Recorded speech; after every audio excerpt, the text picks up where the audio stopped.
Oh, Lord have mercy. Today drained me.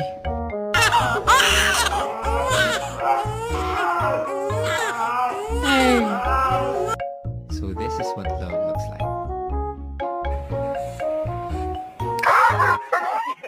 Are you ready to go home? Let's go home. Come.